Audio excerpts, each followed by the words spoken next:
comunicaba el doctor Bach con los devas y elementales de la naturaleza.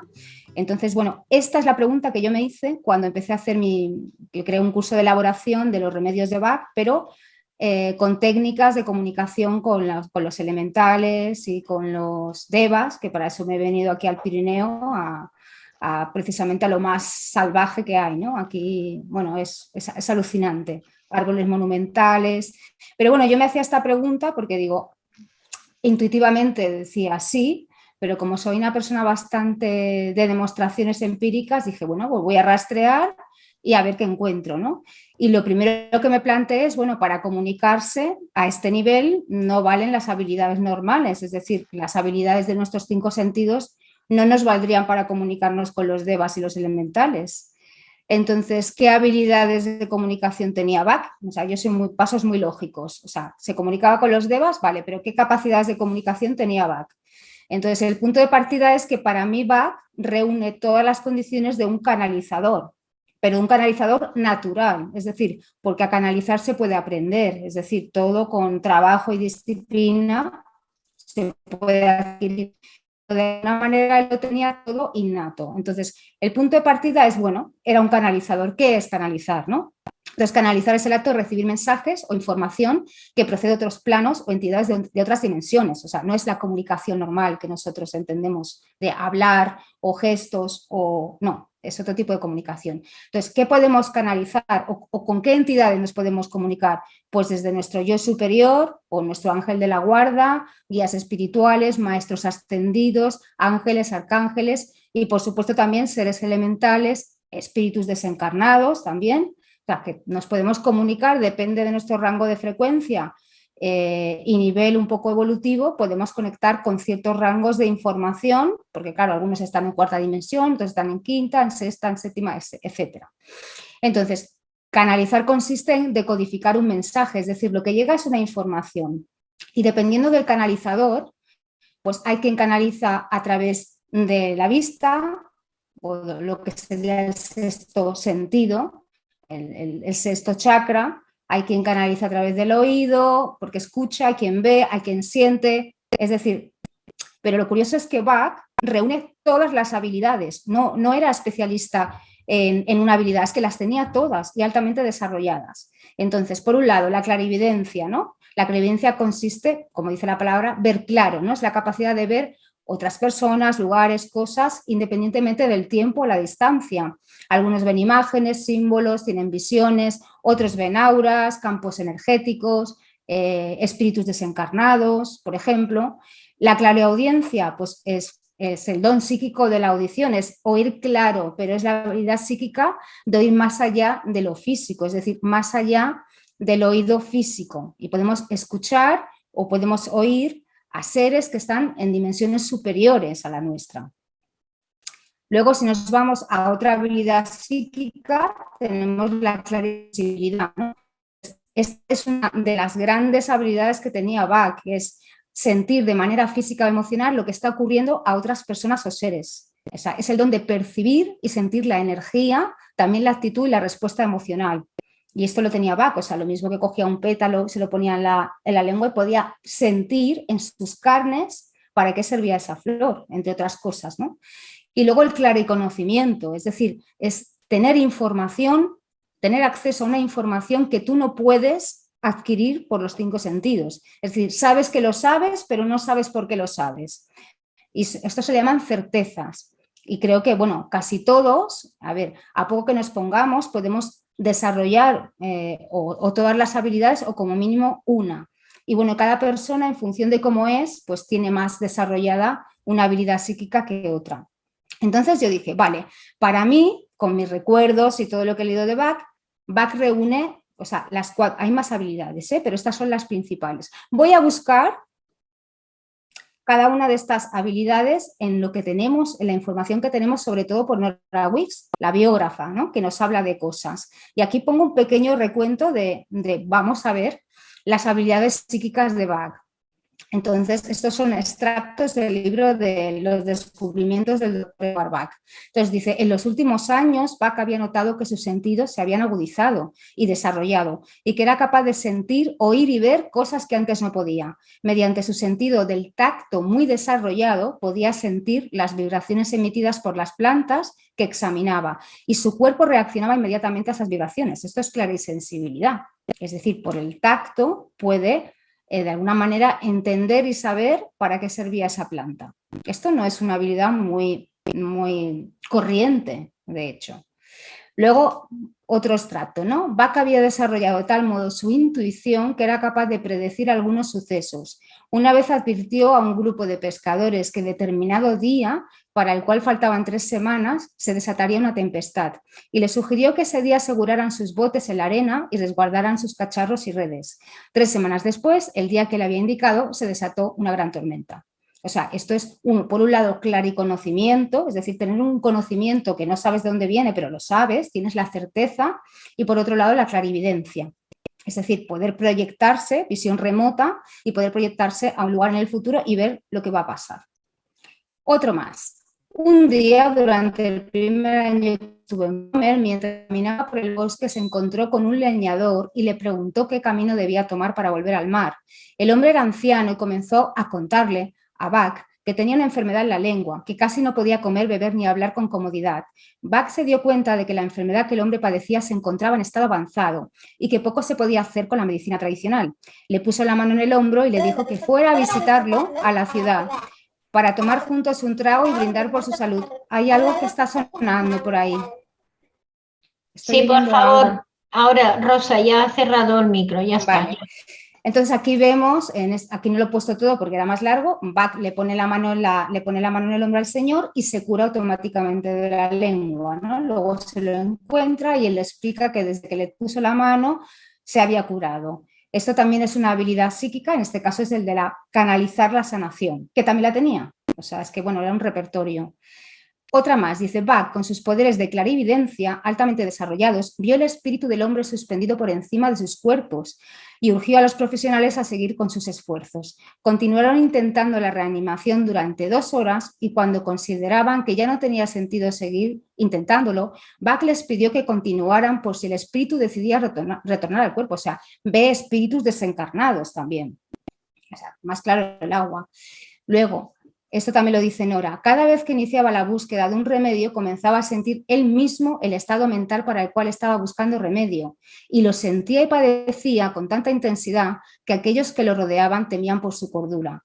Es decir, era capaz de primero sentir en su cuerpo la dolencia para luego ir a buscar el remedio. Eso también es clarisensibilidad. Y otro ejemplo, que también es súper interesante, dice, su estado de hipersensibilidad era tal que además de sufrir los estados mentales para los cuales debía encontrar los remedios, percibía la dolencia del paciente que vendría a verlo varias horas antes de que éste llegara. Comenzaba a experimentar él mismo los síntomas del paciente que estaba por venir, lo que le daba una perfecta comprensión del sufrimiento que éste padecía. Es decir, era capaz, aquí también tenía clariconocimiento, y clarisintiente, es decir, era capaz de sentir en sus carnes la dolencia de la persona que aún no había ni llegado, es decir, en el espacio y en el tiempo. O sea, que tenemos, o sea, la pregunta era, ¿se podía comunicar? Hombre, se podía comunicar con quien le diera la gana, realmente con estas habilidades psíquicas que él tenía. Entonces, sigo con mi lógica, ¿no? Estas son las preguntas que yo me hice. Si Bach tenía desarrolladas todas las habilidades psíquicas de un canalizador, ¿por qué no iba a comunicarse también con los seres elementales de la naturaleza? Porque, claro, Nora Wicks nos habla abiertamente, ¿no?, de estas capacidades de clarividencia que él tenía. Entonces, si era capaz de todo esto, y sobre todo con el tema de las plantas, ¿cómo nos iba a comunicar con elementales y con devas? Por supuesto que se podía comunicar.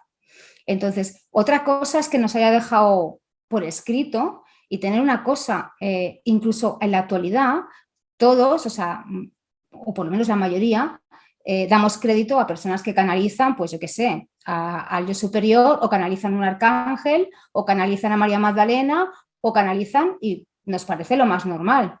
¿Por qué no nos parece normal comunicarnos con estas entidades tan maravillosas de la naturaleza? Es que también es algo que se ha convertido como en un tabú, cuando tiempo atrás, en los tiempos de Steiner, como veremos después, en los tiempos de antes, esto era lo más normal. O sea, era obvio que evidentemente tú, para trabajar con una planta a nivel total, tenías que tratar con su elemental, porque realmente lo que cura de una planta no es el principio activo, es su elemental, y tú debes respetarlo y debes trabajar con él.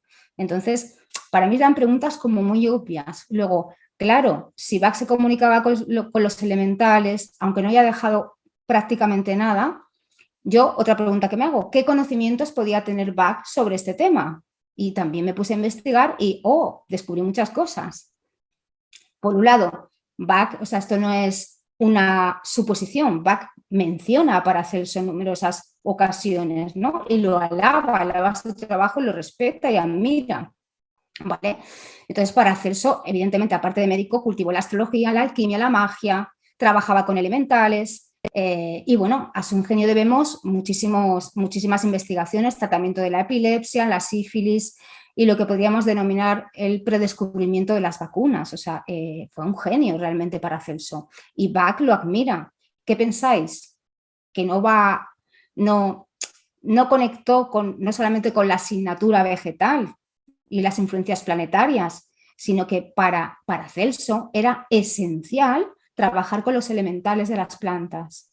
Y precisamente tiene un libro exclusivamente dedicado a esto, yo lo tengo, tiene desperdicio, que se llama Tratado sobre los elementales, sirenas, ninfas, pigmeos y otros seres. ¿Qué pensáis? ¿Que Bach no estaba al tanto de todo esto? Por supuesto.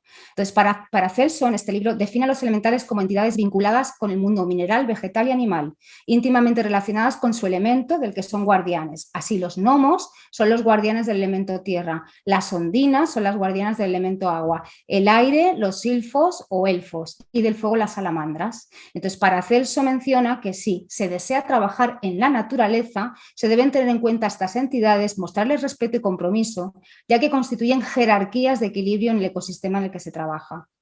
¿Qué pensáis? ¿Que Bach no trabajaba con los elementales? ¿Con estas capacidades tan maravillosas que él tenía de comunicación?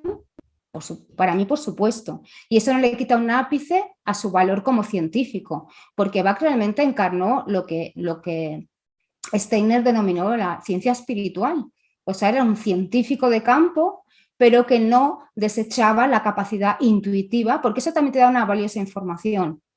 Entonces, es aunar las dos cosas, la ciencia con la conciencia, la ciencia con el alma, y es lo que Bach consiguió, y eso sí que tiene un gran mérito.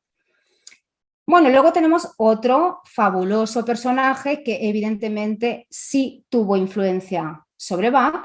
Yo no digo que no hemos podido demostrar que asistiera a las conferencias de los años 20 que dio en Londres, pero desde luego en su trabajo, sobre todo en la parte más esotérica y hermética de la teosofía, sí que vemos rastros en Bach, cuando habla de la hermandad blanca, de los hermanos mayores de la raza, y eso le compromete directamente con la teosofía. Esa pista no la borró. Entonces, Rudolf Steiner pues fue filósofo, erudito literario, educador, artista, autor teatral, pensador social y ocultista.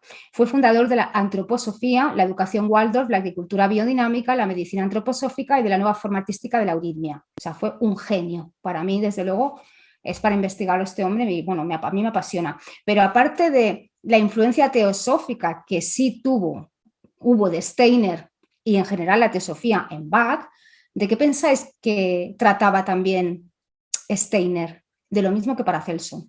Entonces tiene muchas conferencias, muchos trabajos dedicados exclusivamente a los elementales y a los devas. Entre ellos, por ejemplo, Seres elementales espirituales, 1908, y Los espíritus elementales de la naturaleza, 1923. El trabajo es maravilloso porque además habla de cómo él, con visión imaginativa, que es lo que le llama a él a trabajar con el sexto chakra, la visión interna, puede ver a los gnomos cómo trabajan en la construcción de la forma de las flores y las hadas. O sea, y con sumo respeto, le pone la misma importancia que a los postulados teosóficos. Pensar que la agricultura biodinámica, bueno, es la pionera de la agricultura ecológica. Entonces, para él era imprescindible trabajar con esos elementales a la hora de producir plantas sanas, medicinales y curativas. Lo mismo que para Celso. Vale. Y luego a lo mejor este no es tan conocido. Jeffrey Hobson, 1886-1983. Entonces, este señor, bueno, fue una pasada también, yo he leído bastantes libros suyos, ocultista, teósofo, místico, sacerdote católico liberal, filósofo y esoterista, líder durante más de 70 años de la Sociedad Teosófica, publicó más de 50 libros sobre espiritualidad, teosofía, espiritismo, misticismo, hadas, ángeles, meditación, salud y enfermedad. Entonces, ¿qué tiene que ver este señor con Bach? Mucho. Como buen teósofo, si el que haya querido poder rastrear las influencias y antecedentes de Bach, encontrará un libro de Hobson, maravilloso, que se llama Una visión oculta de la salud y las enfermedades, de 1926, de la época de Bach, del que Bach sí conocía. De hecho, en los postulados de Bach sobre el origen de la enfermedad, si tú lees La visión oculta de la salud de Hobson, ves una conexión brutal. Aquí solamente os pongo una pincelada de este libro. La mala salud puede atribuirse a una interferencia del flujo de la vida, del alma, a través de los cuerpos sutiles, así como del físico. La salud y la enfermedad no pueden ser verdaderamente entendidas con solo un estudio del cuerpo físico. Debemos sondear mucho más profundamente si es que queremos descubrir las verdaderas causas. El propósito de la mala salud y el dolor es enseñarnos a evitar el error. El dolor puede ser considerado como un error subjetivo a fin de que pueda ser reconocido y corregido. Bueno, esto es un poquito Bach, ¿no? O bastante Bach. Pues pensar que este libro es de 1926 y sí que hubo influencia o sea, Bach era conocedor de este personaje y de sus textos y sus trabajos. Entonces, si nos fiamos de esta conexión sobre el tema de la salud, tachán, tachán, los libros que escribió este señor. Hadas en el trabajo y en el juego, El reino de las hadas, La ciencia de la evidencia, La hermandad de ángeles y hombres, Las huestes angelicales, maravillosos libros. Y luego tiene uno, aunque este ya no es de la época de Bach, que es posterior, El reino de los dioses, que no tiene desperdicio porque habla de todas estas jerarquías angélicas, desde la kasha, o sea, desde la mónada, cómo esta jerarquía se va desplegando hasta llegar a la última, el final de la cadena de los devas son los elementales, que son las ovejitas trabajadoras, son las que ponen en práctica los diseños maravillosos que hacen los devas de toda la creación, ¿no? Entonces, bueno, si doy crédito a que hubo influencia en cuanto a aquellos textos, casi pongo la mano en el fuego, aunque Bach también conocía estos trabajos sobre hadas, duendes, gnomos, elementales, de alguna manera la comunicación hombre-deva, hombre-ángel, ¿no? Y el papel que hace el hombre con respecto a los ángeles en la evolución. Súper interesante. ¿Qué más? Entonces, ¿deja Bach algún rastro sobre devas, ángeles o elementales en su trabajo? Esto era lo que me interesaba a mí. Vale, muy bien. Yo ya concibo que Bach estaba al tantísimo de devas, elementales, jerarquías, todo esto. Pero ¿deja algún tufillo, deja algo que yo pueda seguir en su trabajo? Bueno, pues tenemos por un lado algunas consideraciones sobre la enfermedad y la curación, 1930. Nótese que los 4 elementos están implicados en ello. La tierra para nutrir la planta, el aire del cual se alimenta, el solo fuego para permitirle impartir su poder y el agua para acumular y enriquecerse con su benéfica curación magnética. Esto no es una cosita que digo para quedar bien. Evidentemente está hablando del trabajo de los elementales en el papel de la elaboración de los remedios, pero totalmente, y sobre todo porque acaba de 2 párrafos antes acaba de nombrar a Paracelso. O sea, si lo quieres ver, lo ves, y si no lo quieres ver, pues no lo veas. Vale, luego tenemos otro cuento que es muy bonito, que es el cuento del Zodíaco. Entonces, el cuento del Zodíaco es de 1934. Dice, cuando nuestro Señor, el gran hermano de la raza, esto le conecta directamente con la teosofía, se sumergió en el tiempo para que nosotros aprendiéramos otra lección del gran libro de la vida. El mensajero llegó todo brillante en las tinieblas de la noche, en el frío invierno, cuando la vida física se retrae, y comandó la nueva revelación de otro aspecto del amor que en el hombre se hacía demasiado fuerte para que lo pudiera soportar. Cuando Bach dice el mensajero llegó todo brillante, se está refiriendo a los devas, se está refiriendo a los ángeles, porque deva en sánscrito significa los que brillan. los brillantes. Y ángel, que viene del griego ángelos o del hebreo Elohim, significa mensajero o enviado. El mensajero llegó todo brillante. Entonces sí menciona a los devas, sí menciona a los ángeles en este cuento del zodiaco. ¿Qué más? Luego en este mismo cuento del zodiaco volvemos otra vez. Dice, los 4 ayudantes eran la gran fe en un mundo mejor que esperaban lograr algún día, ahora reflejada en el arbusto llameante de Gorse, la perseverancia de Oak que hacía frente a todas las tormentas, ofreciendo refugio y ayuda a los más débiles, la voluntad de servir de Heather que se alegraba de cubrir con su belleza simple los espacios áridos azotados por el viento y los de agua pura de manantial que brotaba de las rocas, proporcionando frescura y renovación a los cansados y doloridos tras la batalla. Aquí tenemos los cuatro ayudantes, que son evidentemente los 4 elementos, que aquí Bach ya los asocia con 4 plantas, bueno, 3 más el agua de roca, el gorse para el fuego, el oak para la tierra, heather para el aire y rockwater para el agua.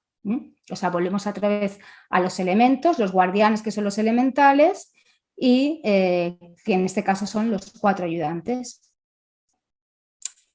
Vale, entonces, llegados a este punto, para mí, el punto de partida, el que me dio la pista principal, lo otro ha sido como un poco anecdótico, fue la historia del roble. Parece un cuentito, parece una tontería, parece, bueno, que como que rechina un poco con el contexto, ¿no?, de Bach, como diciendo, bueno, pues esto parece un cuento para niños. Para mí es uno de los textos más importantes y más reveladores de Bach. Y para mí Bach en este texto se revela a sí mismo como un druida. Nos está hablando de que él es un druida, un conocedor del secreto del roble. Entonces, es interesante. Vamos a leerlo. Dice, un día, no hace mucho tiempo, un hombre apoyado en un roble de un viejo parque de Surrey escuchó lo que el roble estaba pensando. Sé que parece muy extraño, pero los árboles piensan de verdad y algunas personas pueden entender lo que están pensando. Ah, mira, está escuchando un árbol. Este roble, que era muy viejo, se decía a sí mismo, ¿cómo envidio esas vacas del prado que pueden pasearse por el campo mientras yo estoy aquí? Todo a mi alrededor es tan bonito, tan maravilloso, el sol y la brisa y la lluvia, y yo no puedo moverme de este lugar. Años después, el hombre descubrió que en las flores del roble había un gran poder, el poder de curar a muchas personas enfermas, de modo que recogió las flores de los robles y las convirtió en medicinas, y muchísimas personas se curaron y volvieron a estar bien. Al cabo de un tiempo, una cálida tarde de verano, el hombre estaba descansando, casi dormido, junto a un campo de maíz y escuchó el pensamiento de un árbol, ya que algunas personas pueden oír lo que piensan los árboles. El árbol hablaba consigo mismo en voz baja y decía, ya no envidio a las vacas que pueden pasearse por los prados, porque yo puedo ir por todo el mundo para curar a las personas enfermas. Y el hombre miró hacia arriba y descubrió que el árbol era un roble. Entonces, si yo tenía alguna duda de que Bach se comunicaba con los elementales de los árboles o los devas de los árboles, es esta. Yo no creo que esto sea un cuentito para niños. Y además, bueno, te lo está diciendo, aunque no te lo creas, hay gente que habla con los árboles. Aunque no te lo creas, algunas personas escuchan lo que los árboles pueden pensar. Y este es el punto de partida realmente, ¿no?, para este trabajo. Entonces, vámonos a ver qué significa este roble. ¿Por qué el roble? ¿Por qué escoge la historia del roble? Claro, es que si nos fijamos, el roble es el rey de los árboles de los druidas y todos sabemos de la influencia que tenía el druidismo y el culto celta en la filosofía del Dr. Bach, en los árboles sagrados, los manantiales, etc. Bueno, esto lo sabe todo el mundo y no quiero entrar ahí. Pero bueno, vamos a buscar. Dice, el origen de la palabra druida viene del término druid, que significa vidente o hechicero en galés antiguo, o dru, que equivale a árbol, y se traducía, druida, como el señor del roble o el que conoce el secreto del roble, druid. Además, la palabra roble para los druidas, duir, para los antiguos celtas, y se asociaba con la palabra puerta. O sea, lo mismo vaya a decir duir roble que duir puerta. Es una puerta, un espacio. ¿La puerta para qué sirve? Para conectar un espacio con otro, ¿no? Bueno, pues el roble para los druidas era la entrada a las dimensiones del éter, donde se hallaban los protectores, los seres invisibles de la naturaleza con los cuales se comunicaban los druidas y hacían profecías, etcétera, etcétera. Y podemos deducir que el significado de la palabra druida, si conectamos todos estos conceptos, es los conocedores del secreto del roble o los conocedores del secreto de la puerta. Vale, entonces en el culto celta, como he dicho, el roble es el árbol sagrado y está dedicado al dios de la creación Dagda y se le consagra al equinoccio de primavera y además con el elemento tierra, al igual que lo conecta Bach, porque en el calendario de los árboles además van por tríadas, o sea, se hace una clasificación de 7 por 3, o sea, 3 grupos de 7 árboles sagrados, entre los cuales está el roble como representante del equinoccio de primavera. Entonces, el roble era venerado como el gran símbolo del crecimiento de las plantas, considerado el padre de los árboles mágicos, y sobre sus ramas crecía una planta parasitaria, el muérdago. O sea, esto sale mucho en Asterix y Obelix y todo esto, ¿no? El muérdago. Entonces, el muérdago en realidad es un símbolo de la vida eterna, que era recogido por los druidas con una hoz de oro en el 6.º día después de la luna nueva. Y lo recogían de los robles, pues el muérdago, como se alimenta de la savia del roble, entonces posee sus propias cualidades medicinales, más todo el elemental o la energía que aporta el roble. Y es curioso, esto no sé si lo sabe mucha gente, que hay muchas compañías farmacéuticas ahora muy interesadas haciendo ensayos clínicos con el muérdago, porque han visto que es anticancerígeno y bloquea las metástasis del cáncer. Y para ellos será un símbolo de la vida eterna. O sea que fijaos, ellos como que tenían una visión muy importante del muérdago y del roble. Vale, entonces también, si nos vamos a buscar, pensar que todo lo que conocemos de los druidas, bueno, lo han escrito los vencedores, es decir, los invasores. En este caso, sobre todo, pues vienen los comentarios vienen de Julio César, sobre todo de Plinio el Viejo, y aquí tenemos un comentario de Plinio el Viejo, ¿no? Que dice: nada hay más sagrado para las druidas que el muérdago y el árbol en el que crece, especialmente si se trata de un roble. Ellos escogen robledales para establecer allí sus árboles sagrados y no practican ninguna ceremonia sagrada sin usar las ramas del roble. Cualquier cosa que crece en las ramas del árbol ha sido enviada por los cielos e indica que el árbol ha sido enviado por Dios. Esto lo dicen los vencedores, que además le tenían bastante repelús a los celtas, a los druidas, pero fijaos lo que hablan de ellos. O sea, que la realidad probablemente fuera más importante de lo que nos ha llegado a través de los historiadores romanos. Vale, entonces, para el culto celta, ¿quiénes eran los únicos que podían comunicarse con los robles? Los druidas. Entonces, ¿cuál es el mensaje que nos está dando Bach? Yo me comunico con los robles. Yo soy un druida, yo soy el conocedor de la puerta, soy el conocedor del secreto del roble, ¿no? Entonces nos está hablando de que se comunica con los espíritus elementales. ¿Por qué? Porque eso es lo que hacen los druidas, comunicarse con los espíritus, sobre todo del roble, y además el roble, aparte de su elemental, bueno, según la tradición antigua, por antonomasia, es el árbol de las hadas, que también es un elemental de tierra. Hay gente que piensa que las hadas son elementales de aire, pero no, son elementales de tierra y son las encargadas pues hasta de ponerle el olor a las flores, de su color, del número de pétalos. O sea, el trabajo de las hadas es imprescindible y precisamente el trabajo de las hadas está súper conectado con el roble, porque es el árbol por antonomasia de las hadas, ¿no? Entonces el roble es la puerta de entrada a esa dimensión del éter donde se encuentran los seres elementales. Y Bach te está diciendo: yo soy un druida, yo soy un conocedor del secreto del roble, yo conozco la puerta. Entonces, además, curiosamente, él no habla o sea, no escucha en el cuento o en el relato un roble, no, escucha a 2 robles, ¿no? Entonces, en estado como meditativo.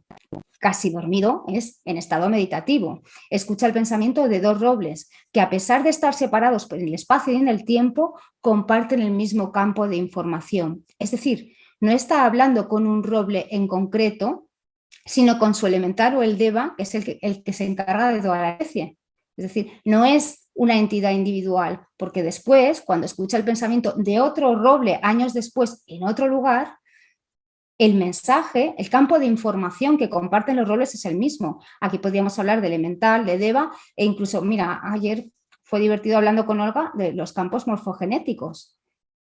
Y entonces es entrar en contacto con las dimensiones del éter, porque es en el éter donde están los patrones maestros, los patrones creativos que los devas envían a los elementales, que son el final de la cadena de los devas y que son los encargados de materializar, de hacer que ese proyecto, de ese patrón maestro, de esa geometría sagrada que son las plantas, se conviertan en 3D, en 3 dimensiones. Pasamos de 4D a 3D. Pasar de la cuarta dimensión o quinta dimensión o dimensiones del éter a los 4 elementos, agua, tierra, fuego, aire, que son los encargados de su mezcla, los encargados de toda la creación. Vale, entonces, otra pregunta que yo me hacía. Vale, muy bien, para mí yo estoy satisfecha, pero ¿por qué Bach no deja información? ¿Por qué borra todas sus... Bueno, él cree que borra todo, pero no borra todo porque está todo muy encriptado, pero si tú te pones a mirar con lupa, encuentras información, pero ya tienes que ir a buscar con, bueno, con muchas ganas, ¿no?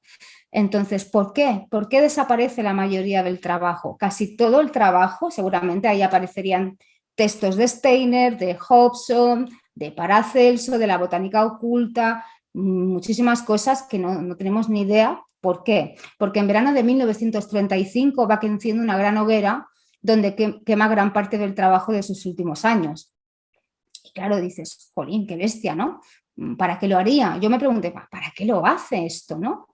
Entonces, bueno, si estudiamos un poco cómo estaba el patio cuando él ya ve que va a morir, bueno, pues creo que toma una decisión acertada en el sentido que, bueno, quiso dejar su obra incontaminada, sencilla, es decir, como sabía que al final su trabajo iba a acabar en manos de legos y no de estudiosos, filósofos ni teósofos ni nada por el estilo, no quiso complicar tampoco, dejando un rastro de migas de pan bastante claro para no liar a la gente, ¿no?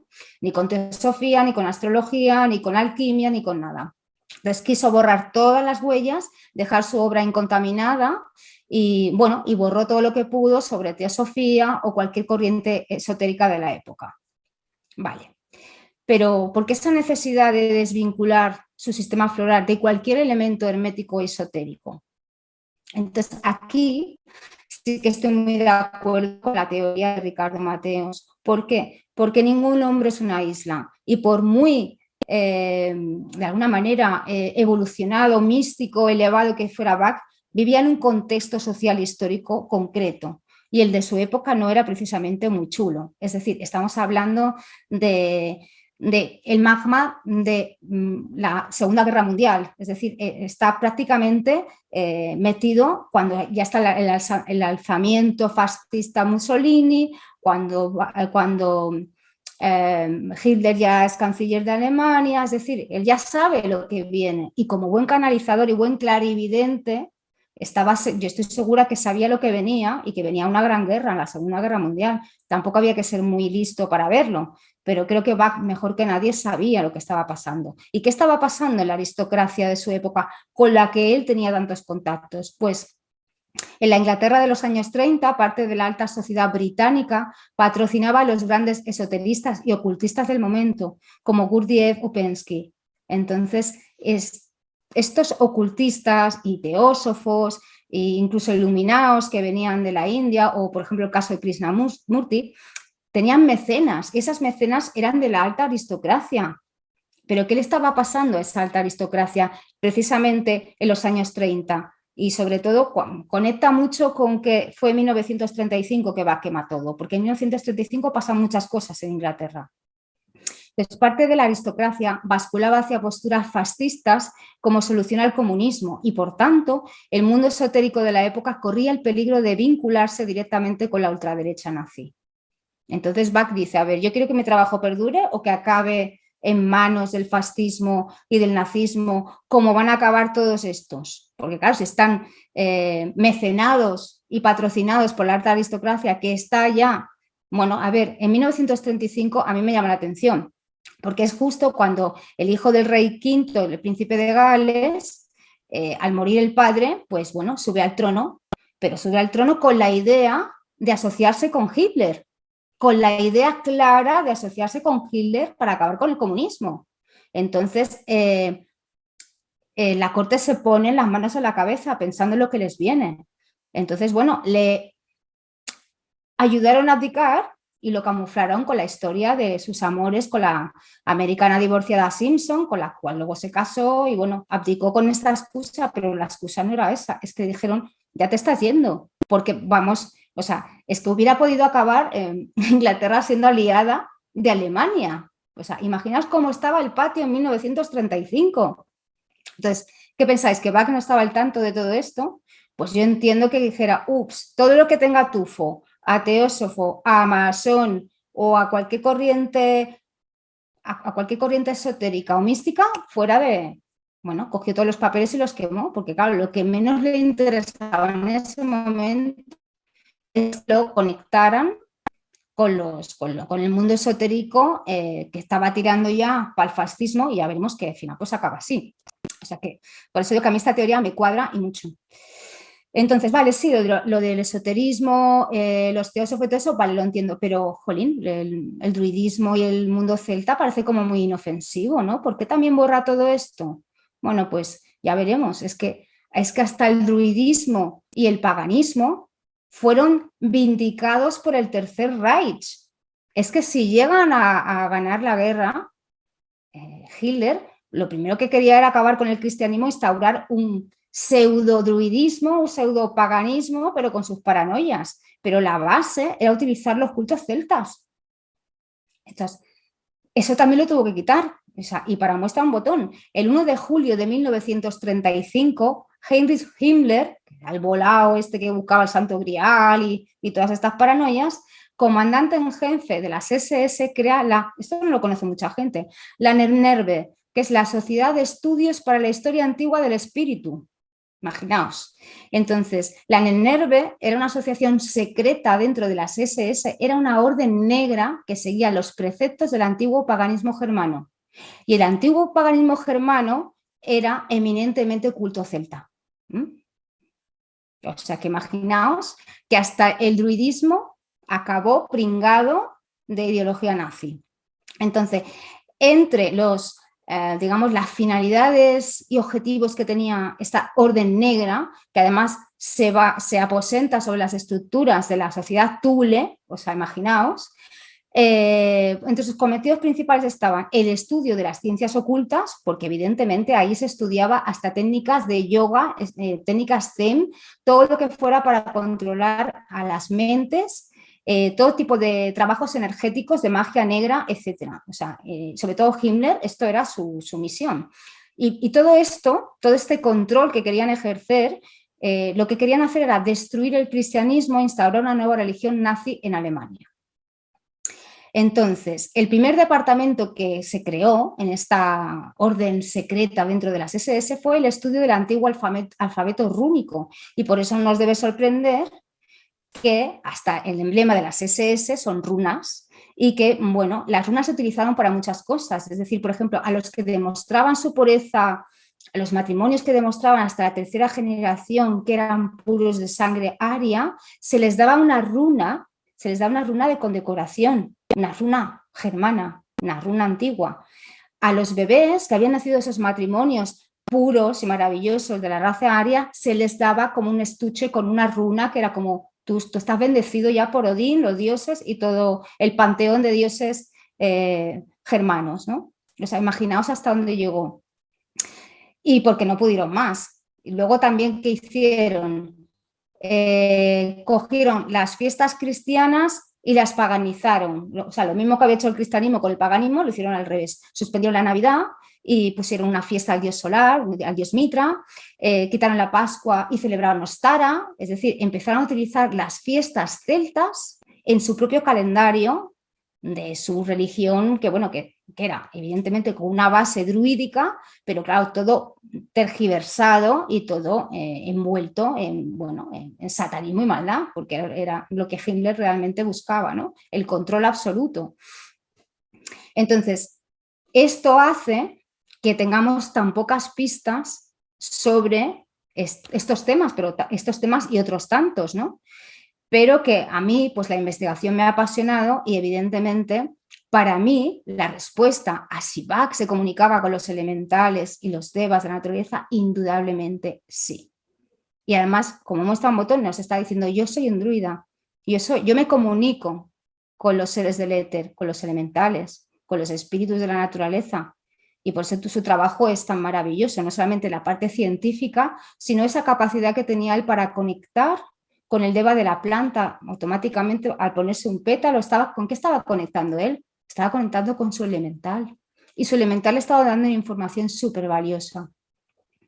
Entonces, bueno, para mí esto es un tema apasionante, ya te digo, esto es la primera semilla, la primera piedrecita que puse yo en el curso que hice del curso de elaboración de remedios, pero es elaborar esos remedios no solamente siguiendo los pasos mecánicos, que es la parte física y visible del trabajo de elaboración, sino de, primero, trabajar los elementales en nosotros, porque nosotros también tenemos elementales. Tenemos nuestros elementales, nuestro elemento fuego, nuestro elemento tierra, agua, exacto. Y esos elementos hay que trabajarlos, porque cada elemental y cada elemento también tiene su parte oscura, que son defectos. Entonces, si tú alineas tus chakras, trabajas tus elementales, aumentas la vibración y haces una serie de trabajos de meditación y una serie de trabajos de respiración pranayama, que esto también se encargaba mucho de hablar Steiner, ¿no? De cómo prepararse para trabajar, bueno, la visión imaginativa que él decía, que era poder ver y comunicarse con los gnomos, con las hadas, etcétera, etcétera. Pues bueno, pues esto era lo que yo quería, lo que quería exponer, que no quería demorarlo mucho por si había preguntas o podíamos hablar sobre el tema porque me parece apasionante y digo, pues no lo quiero alargar más, ni quiero dar más información porque me interesa, pues, bueno, lo que vosotros también tengáis que aportar o decir. Voy a dejar de compartir la pantalla. Y estoy muy contenta porque Internet me ha dejado, bueno, le pedí a los devas que por favor funcionara Internet.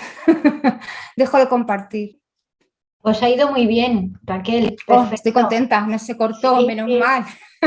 Los devas seguro que te han ayudado. Están ahí todos a tu lado dando saltitos, todas las hadas y todos los duendes. Yo creo que sí. Pues sí, porque la verdad, muy interesante. Sí. Ha sido muy interesante. Desde luego es cierto que va que era un druida, pero total. La cabeza, total. Un druida total. Qué persona más fantástica, madre mía, qué poder tenía, qué cosa. Bueno, ya no es ni poder, es más que todo eso, es tremendo, ¿eh? Pero creo que todavía hay como una especie de reticencia. Yo me acuerdo, pues, no sé, incluso pues hace muchos años, ¿no? Cuando daba formación, bueno, cuando empecé a dar formación de flores, pues yo ya hablaba de estos temas, ¿no?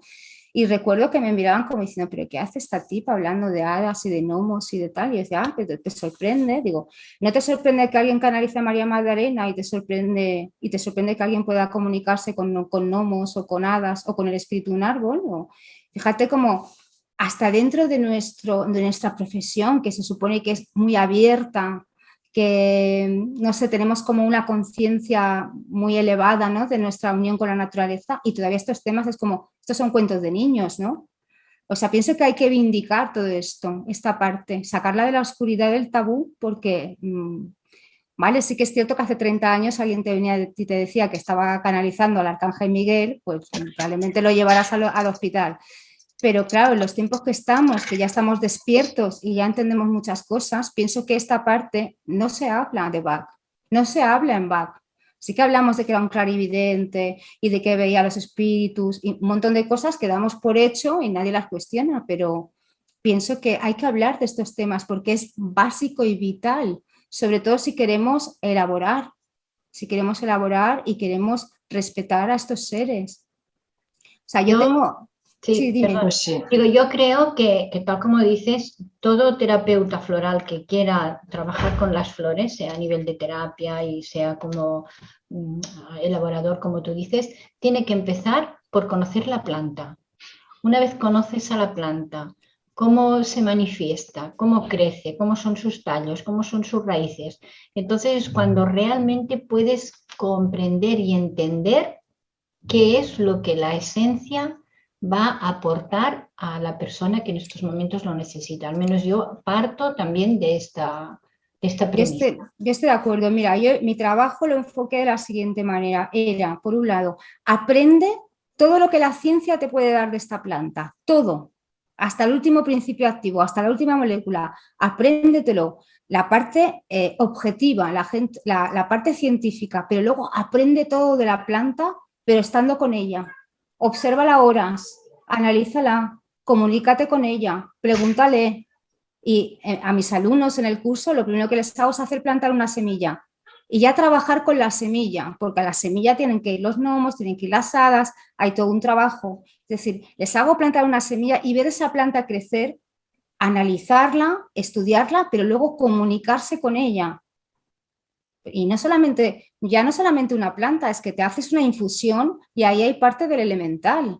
Si tú conectas con ese elemental y de alguna manera lo honras y le das las gracias, ese remedio es muchísimo más potente, porque estás despertando su elemental. Completamente. Entonces, claro, de acuerdo. Pienso que el trabajo es aunar, es que es la ciencia espiritual de Steiner, es aunar el método científico con la parte espiritual. Es decir, porque todo es macrocosmos, microcosmos, todo es válido. Y si nos volvemos muy científicos y alopatizamos todo, malo. Y si nos iluminamos demasiado y perdemos la tierra, malo. Entonces y una cosa no es mejor que la otra, necesitamos las dos. O sea, mira, antes de conocer las esencias florales incluso, mi primera experiencia es la que me ha marcado toda mi vida y fue un antes y un después. Yo tenía 17 años, yo me iba siempre el mes de agosto de acampada a las montañas, bueno, es una loca las montañas, y me iba con un grupo de amigos porque ya estábamos trabajando pues técnicas de control mental, meditación, conexión con la naturaleza, mil cosas. Bueno, pues una mañana me voy a dar un paseo y mis amigos se quedan en el campamento y había un círculo de árboles y en el medio había un pino de estos maravillosos, de aquellos que dices, tengo que abrazarlo sí o sí. Bueno, pues yo abracé aquel pino y lo que me enseñó ese pino es que ese pino me salvó la vida. O sea, cuando yo abracé ese pino, lo primero que vi fue imágenes de fuego y una sensación de lárgate de aquí, corre. Pero una cosa impresionante, nunca me había pasado nada igual, ¿eh? Llegué al campamento y dije, chicos, nos tenemos que ir. ¿Pero qué dices? Hay un incendio, pero si no huele a humo, si no hay nada. Hay un incendio, me lo ha dicho un árbol. ¿Os lo podéis creer o no? Me han dicho que nos tenemos que ir. Nos fuimos, estábamos como a 3 horas a pata del camino principal. Cuando llegábamos al camino principal venían 2 equipamientos de bomberos que bajaron y dijeron, hay un pirómano que ha hecho 3 focos que vienen para acá, salir pitando de aquí. Aquello se quemó todo. Aquel árbol murió. Pero qué altruista, sabiendo que se iba a quedar, salvarnos la vida. Tal cual. ¿Te lo puedes creer o no te lo puedes creer? Pero así fue. Y tengo 4 testigos de que les dije, me lo ha dicho un árbol.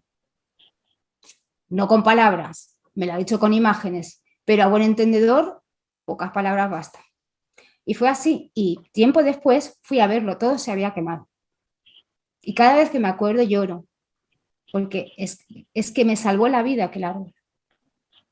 Entonces, quien no entienda esto, entonces para mí, pues este trabajo es vital, es vital para mí. Así es. Yo también tuve una experiencia no tan fuerte, pero también muy parecida con un árbol, que también al principio yo no me creía que el árbol me había dicho lo que me había dicho y luego pude comprobarlo históricamente. O sea que también es verdad que los árboles hablan, es cierto. Claro que hablan. Solo hay que saber escucharles. Por eso cuando Bach dice, aunque no lo creáis, hay algunas personas que pueden escuchar lo que los árboles piensan. Pues claro, yo jamás me tomé eso como un cuento, jamás. Y cuando lo leí, y cada vez que lo leo se me ponen los pelos de punta y me acuerdo de mi pino. Y del deva de los pinos, porque piensa una cosa, ese pino sabía lo que estaba pasando a 2 montañas para allá. O sea, fue el deva de los pinos que tenía toda la información el que acudió. Así que... Sí, así es, pero bueno, también los árboles se comunican a través de las raíces. Sí, a través de los miles de kilómetros. Sí, claro. Yo entiendo que a nivel biológico ellos se transporta mucha información, pero a mí me da una información que magnífica, sí, sí, eso es extraordinario, las imágenes. Era fuego y horror, una sensación de horror, de dolor, de corre. O sea, no hubo ninguna comunicación de palabra. Pero bueno, yo lo entendí rápido. Yo lo entendí rápido. A lo mejor otra persona no hubiera hecho caso, ¿no? Hubiera recibido la misma información y hubiera dicho, vaya tontería, ¿no? Pero yo sí le hice caso. Perdón, Raquel. Con lo que estás diciendo, yo creo firmemente, creo que es así. Y hay un hecho muy reciente que me sucedió en mi entorno que da veracidad a eso. Esta persona es un adulto de 30 años y ha entrado en una armonía con las plantas. Bueno, él no me lo dice, pero hace cosas que antes no hacía, o hace cosas que parece que la planta se lo indica. Y un hecho último en este invierno nuestro, en Argentina, mi señora se contagia de un catarro muy fuerte, muy fuerte, con una tos que no le paraba, 2 meses y medio de tos. Por supuesto, todos los remedios alopáticos, nada. Todos los remedios naturales que existían a la mano, nada. Acompañé con flores de Bach y nada. Esta persona me dice, pero acá hay pocas flores de Bach natural, como vos hablas, que en Europa, a la orilla del camino, etcétera, etcétera, etcétera. Acá hay mucho nuestro, autóctono. Dice, me parece que voy a ver por ahí si hay algo para ayudarla. Una tos que no la dejaba ni dormir. Y un día vino y me dijo, mira, me acerqué a un árbol porque no lo conocía, es un árbol autóctono de esta zona, de nombre chañar, y él me dijo eso, parece que el árbol me hubiera hablado. Pero yo le voy a hacer un té de eso. Bueno, y mi señora, por supuesto, acepta porque ya estaba cansada de esto. Ella empezó con ese té. Y bueno, en una semana se le fue la tos. Claro, no es las flores de Bach, porque acá es muy difícil encontrar campos como hay en Europa donde crecen las flores de Bach que eligió Bach. Pero sí el método. Me parece muy interesante, interesante. Cuanto más el entorno es puro, por ejemplo, yo tengo esta suerte, ¿no? Los últimos 3 años para mí han sido un viaje brutal. Porque claro, si combinas la meditación con la respiración, elevas la frecuencia y te metes en un bosque, es que todo está hablando. O sea, es que todo te está hablando.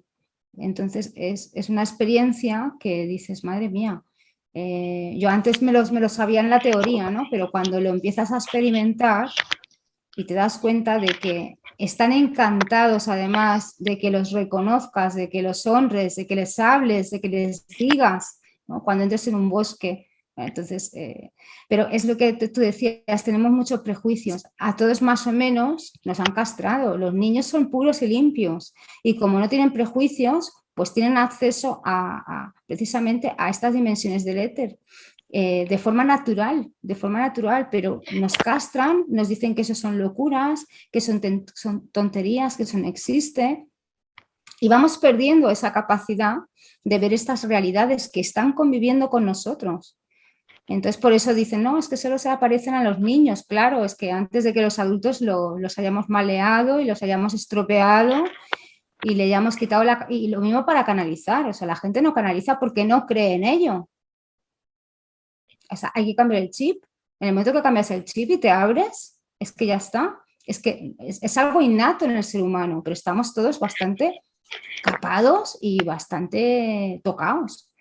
Y bueno, algo que debería ser natural, lo tenemos que redescubrir y volver a hacer otra vez en la edad adulta, porque bueno, nos han quitado una pata y no sé si alguien quiere comentar algo más, porque el tema es interesante, ¿no? Si ha tenido alguna experiencia, algo que... Verónica escribe por el chat, tal vez puede intervenir. Yolanda tiene la mano levantada. Abre el micro si quieres. Yolanda, y luego Remey, que también quiere preguntar.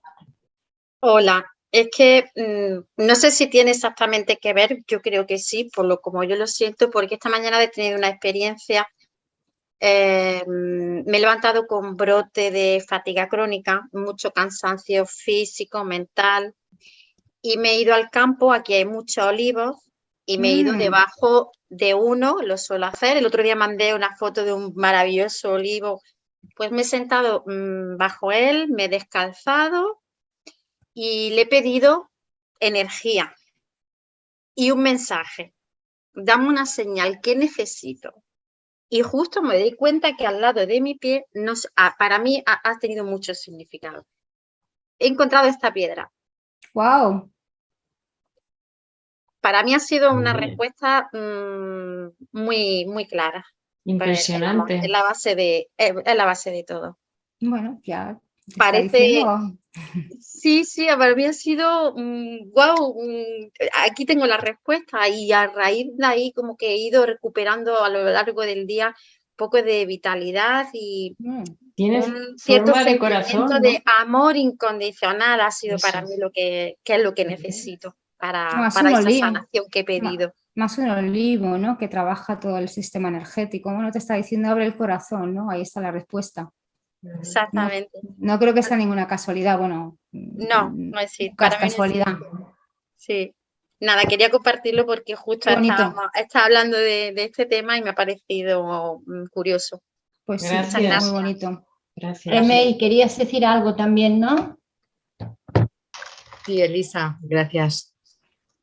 Bueno, yo quería comentar que lo que has comentado, Raquel, pues es muy coherente. Lo que pasa que es como estamos reconectándonos, muchos ya llevamos años reconectándonos, porque claro, no estamos apartados del universo, de la naturaleza, de todos los duendes, de toda la magia que hay. Entonces, cuando tú canalizas en la naturaleza, es muy diferente cuando canalizas en una habitación, porque te llega, porque yo lo he practicado y lo practico y es muy diferente la información que te llega. Y por lo que estabas explicando de Bach, me ha venido que desconocemos cómo creó el sistema, ¿no?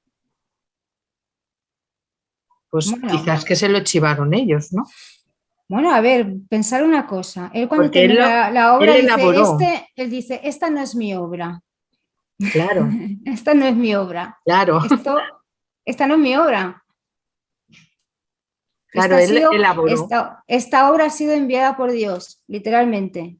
Bueno, no dice que se la inventara él ni que la creara él. Dice, esta no es mi obra. Claro, claro. Lo digo, y estarían por ahí chivándole mientras buscaba la planta. Entonces, claro, coge la otra. Claro, que recibió un montón de información que luego la filtró y la pasó por la ciencia, bien hecho. Claro, claro. O sea que, por eso digo que es un método que es la ciencia espiritual. Lo que él hizo fue ciencia espiritual, la antroposofía pura y dura, de hecho. Pero es que todos podemos canalizar, porque somos un canal. Totalmente. Y bueno, luego si te vas ya a la historia de Finjor, cuando te malean, ya alucinas, porque claro, ahí ya directamente te explica, ¿no? Ella que se comunica con los devas de las plantas y ellas son las que le dan las indicaciones de cuándo plantar, cómo plantar, qué abono utilizar, todo, absolutamente todo, o sea, sin ningún tipo de tapujo, ¿no? Claro, es posterior a Bach y aquí, bueno, ya hay mucha más libertad, ¿no? Para explicar. Entonces, si Bach no tuvo libertad para explicar, pues, bueno, a mí me cuadra, pues, bueno, todo este problema que hubo en esta época, ¿no? Con los movimientos esotéricos y el alzamiento del fascismo y el nazismo en Europa.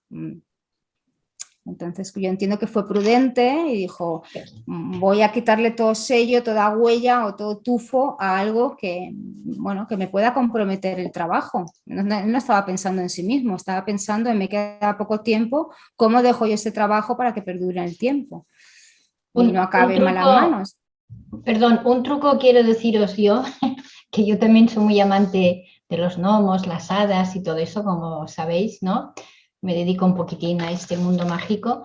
Cuando vayáis a la montaña, si queréis que los gnomos os escuchen y que conectar con ellos y tal, traerles lacasitos. No os riáis, ¿eh? No, ya sé que se le gusta el Es chocolate. verdad, ¿eh? A los gnomos les encantan los lacasitos y está comprobado. Yo cuando voy al bosque siempre llevo en el bolsillo algunos lacasitos. Entonces, mirad la planta donde dejáis los dulces y veréis cómo la planta automáticamente se ilumina, o sea, su aura se vuelve luminosa a tope. Está comprobado, ¿eh? Porque he hecho estas pruebas. Sí. O sea, hay que recordar, los gnomos les encantan los lacasitos. Sí. Y os cargan de energía total, de verdad. Yo aquí tengo unas cataratas de agua, pues esto es el Noguera Pallaresa, claro, ahí están las hadas de agua también, las llums d'aigua la llaman aquí, ¿no? Y claro, si tú te vas allí a meditar, entonces es un espectáculo, porque claro, se llena todo de puntos de luces, todo saltando por el agua, subiendo por las ramas de los árboles, entonces claro, es como wow, ¿no? O sea, es que es un espectáculo, ¿no? Sí, o sea, son puntitos de luz total, sí, así se muestran. Sí. Aquí las llaman así, luces de agua, llums d'aigua, ¿no? Pues estas zonas de hadas. De hecho, el sitio donde yo estoy viviendo, pues es una zona típica de, bueno, ya ancestralmente, zona de visión de duendes y de hadas. ¿Cómo se llama? ¿La zona? Bueno, esto es el Pallars Sobirà, digamos, el pueblo se llama Ribera de Cardós. De hecho, además, la fiesta del pueblo es la fiesta de las brujas. Y bueno, yo vivo en el Pla de las Bruixes. O sea, donde está puesta mi casa es el Pla de las Bruixes. O sea, que imagínate. Se ha cambiado la cara cuando has dicho yo estoy en el Pla de las Bruixes. Claro, yo no lo sabía, pero ¿sabes dónde vives? Digo, no, en el Pla de las Bruixes. Ah, vale. Y la fiesta anual del pueblo es en Bruixat. Es una fiesta es la fiesta de las brujas, de las sanadoras, aquí la tradición también de sanadoras que trabajan con las plantas y tal, ¿no? O sea, que el sitio tiene power, o sea, el sitio tiene poder. Y tanto, ya sabéis que bruja quiere decir mujer sabia. Exacto, no es la bruja esa mala. No. Exacto. Bueno, pues si no tenéis ninguna pregunta más, hemos disfrutado muchísimo, la verdad. Pues sí. Carla. Y de aquí en adelante, cuando vayamos al bosque, seguro que nos lo miramos de otra forma, seguro. Yo creo que sí. Yo creo que sí. Bueno, en otra ocasión, pues ya hablaré un poquito más, o hablaré de los elementales, tipos de elementales y tipos de devas y tal, si os interesa el tema, porque la verdad es que es muy, muy apasionante, ¿no? Y tanto. La conferencia precisamente que voy a dar yo el 26 del mes que viene, preparados porque viene con magia y con una castaña vamos a hacer magia. Esto de la tierra. O sea, que preparados. Muchas gracias, Raquel, muchas gracias. Oye, pues muchísimas gracias por asistir y bueno, espero que os haya parecido interesante. Sí, muy interesante.